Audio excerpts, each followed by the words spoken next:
hogar de la carretera más rápida de los EU, el edificio del Capitolio estatal más grande de la nación, y una masa más grande que cualquier país de Europa. Texas tiene una historia casi tan grande como todo lo que contiene.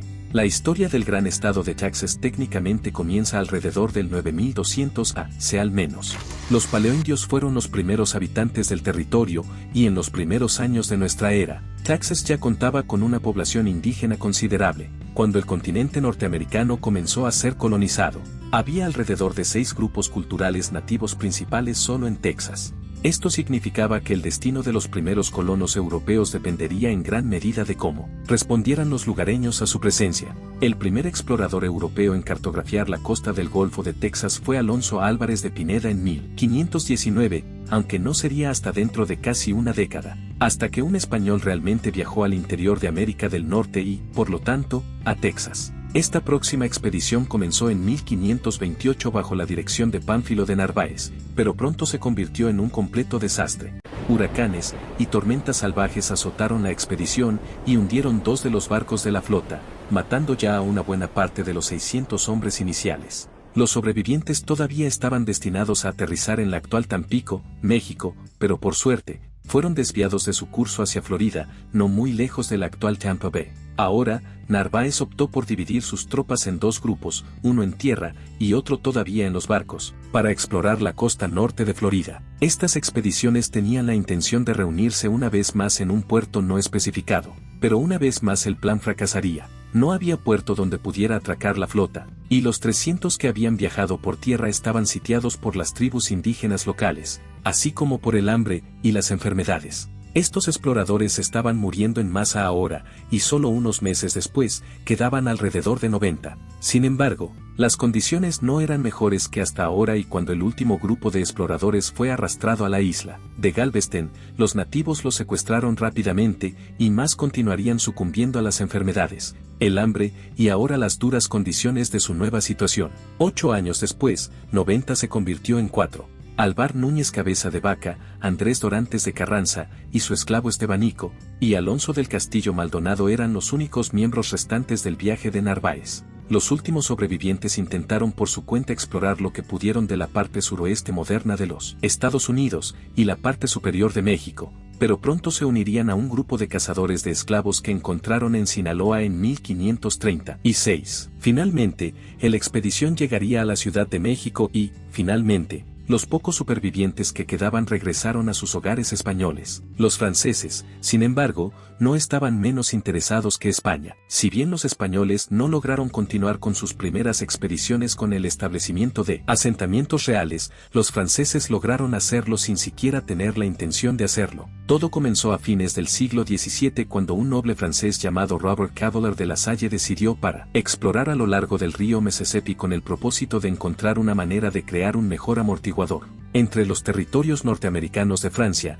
y los que pertenecen a España. Tropezando con el Golfo de México, La Salle pronto reclamaría todo el valle del río Mississippi para Francia. Después de regresar a Francia, intentó convencer al rey de que estableciera un asentamiento en la desembocadura del Mississippi para ayudar a defenderse de los españoles cercanos, además de tratar de convertir a más población indígena al cristianismo francés. Cuando el rey Luis XIV finalmente dio su aprobación, La Salle fue enviada de regreso para comenzar la colonia. Las fallas de navegación eventualmente llevarían a La Salle a crear un asentamiento más al oeste de la costa de México, pero esta colonia apenas sobreviviría 3 años antes de finalmente sucumbiendo a las incursiones de los nativos, enfermedades y otras dificultades. Sin embargo, los españoles pronto se enteraron de la colonia francesa y decidieron que debían quitarse esta espina que se ha clavado en el corazón de América. Sin embargo, el Carancagüe y la enfermedad ya lo habían hecho por ellos. Al darse cuenta del colapso del asentamiento de Francia y de las posibilidades ahora de fundar uno español,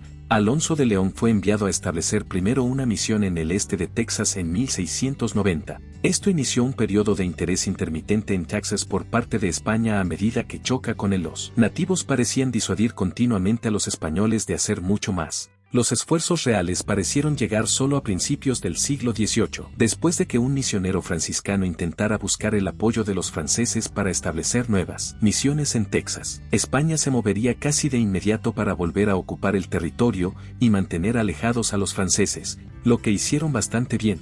Al menos, eran mejores para defenderse de los franceses que de los indígenas locales. Aunque todavía estaba en desacuerdo con varias tribus locales, en 1762 España finalmente pudo convencer a los franceses de que renunciaran a todos los reclamos sobre el territorio de Texas al final de la Guerra de los 7 Años. La Guerra de Independencia de México aseguraría gran parte de las antiguas colonias norteamericanas de España, como el nuevo Estado de México en 1821. Texas sería parte de este país incipiente, y el gobierno mexicano rápidamente abrió la puerta a la inmigración con la esperanza de traer más colonos para contrarrestar los efectos de los nativos enojados. Pero, con el aumento de la población, también se produjo un creciente malestar y, en 1836, se formó un nuevo gobierno de Texas y siguió una declaración de independencia de México. La nueva República de Texas albergaría la infame Batalla del Álamo en poco tiempo, una sangrienta masacre de los defensores de Texas que encendió la pasión de muchos tejanos que ahora estaban aún más decididos a derrotar a los mexicanos. Posteriormente,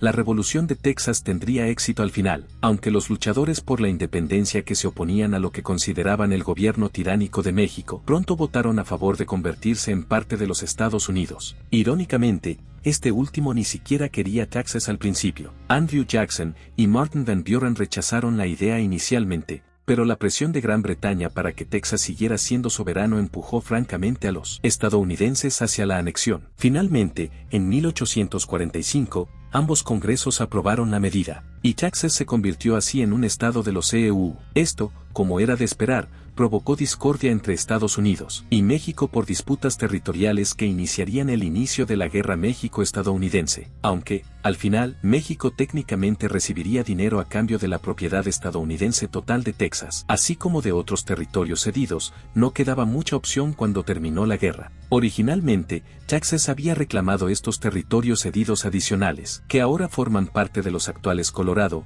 Wyoming, Kansas, Oklahoma y Nuevo México. Pero Texas eventualmente renunciaría a estos reclamos al gobierno federal con el compromiso de 1850. Y apenas una década después, en un giro drástico de los acontecimientos, Texas decidió abandonar los Estados Unidos por completo. Con la guerra civil cada vez más cerca, un periodo de pánico estalló en Texas y se conoció como los problemas de Texas. Hubo rumores de personas esclavizadas que repentinamente iniciaron incendios en todo el estado, lo que llevó a linchamientos de turbas y a un mayor impulso contra las creencias abolicionistas del sindicato. Eventualmente, esto empujaría a Texas a realizar una votación sobre la secesión de los Estados Unidos, que encontró un enorme 76% de los tejanos a favor de irse. Como resultado, Texas se separó oficialmente y, en cambio, decidió unirse a los Estados Confederados de América, un cambio drástico con respecto a sus solicitudes anteriores de anexión. A lo largo de la guerra, los tejanos que todavía apoyaban o deseaban ser parte de la Unión,